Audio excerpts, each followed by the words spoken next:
Basic welding and cutting. Arc welding, gas cutting.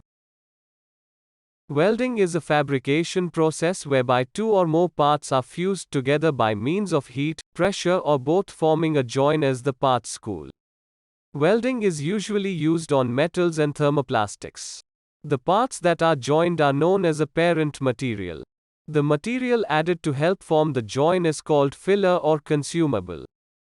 Gas welding. One of the most popular welding methods uses a gas flame as a source of heat. In the oxyfuel gas welding process, heat is produced by burning a combustible gas, acetylene, mixed with oxygen. Gas welding is widely used in maintenance and repair work because of the ease in transporting oxygen and fuel cylinders. Once you learn the basics of gas welding, you will find the oxyfuel process adaptable to brazing, cutting, and heat treating all types of metals. Arc welding. Arc welding is a process that uses an electric arc to join the metals being welded. A distinct advantage of arc welding over gas welding is the concentration of heat. In gas welding, the flame spreads over a large area, sometimes causing heat distortion. The concentration of heat, characteristic of arc welding, is an advantage because less heat spread reduces buckling and warping.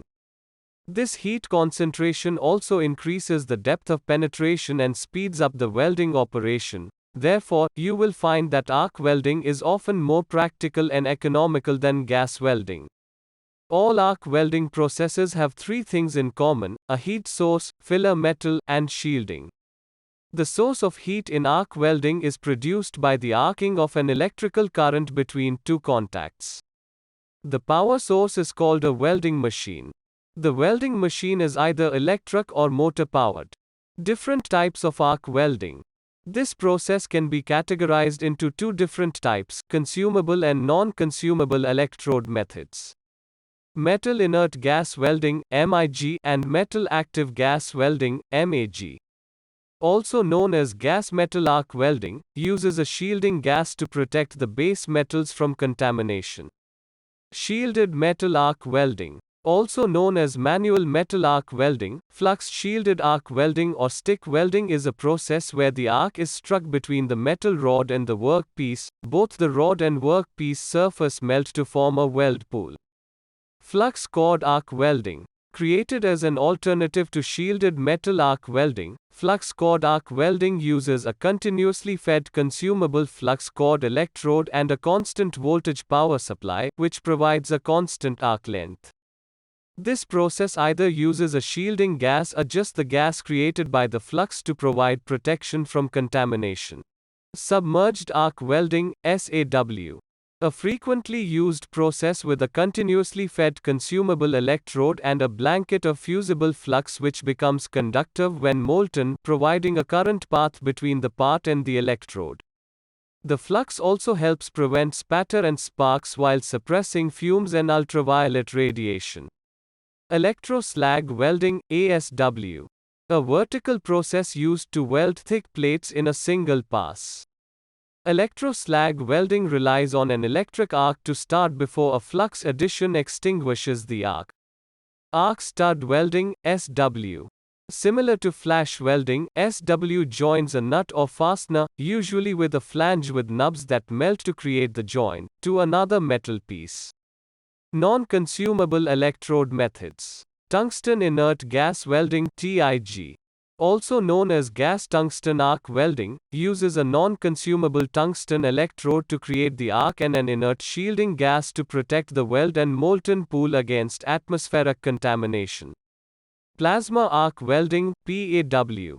Similar to tungsten inert gas welding, plasma arc welding uses an electric arc between a non-consumable electrode and an anode, which are placed within the body of the torch.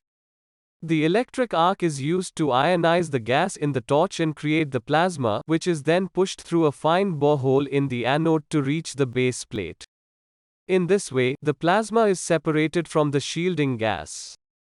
Gas cutting. The equipment and accessories for oxy-gas cutting are the same as for oxy-gas welding, except that you use a cutting torch or a cutting attachment instead of a welding torch.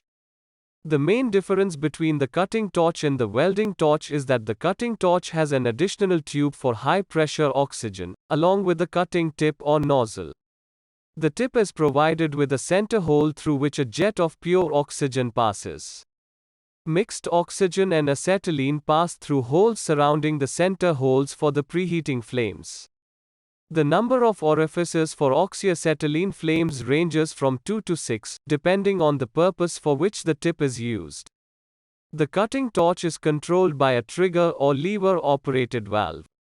The cutting torch is furnished with interchangeable tips for cutting steel. Equipment required. Oxy-flame cutting equipment in its simplest form requires a gas supply consisting of cylinders of oxygen and acetylene, regulators for both gases, flashback arresters, correct couplings and hoses, a blowpipe, a cutting blowpipe attachment and cutting nozzles. Make sure that the cutting equipment is in good condition. Select a nozzle size appropriate to the thickness of metal to be cut. Ensure that the nozzle face and the cutting and heating orifices are clean. Adjust gas pressures to suit nozzle size and plate thickness. Correct heating flame adjustment. Clean surface of work along the line of the cut. The nozzle must be a correct distance from plate. Cutting blowpipe held at correct angle. Suitable and uniform speed of cutting. Suitably trained operator.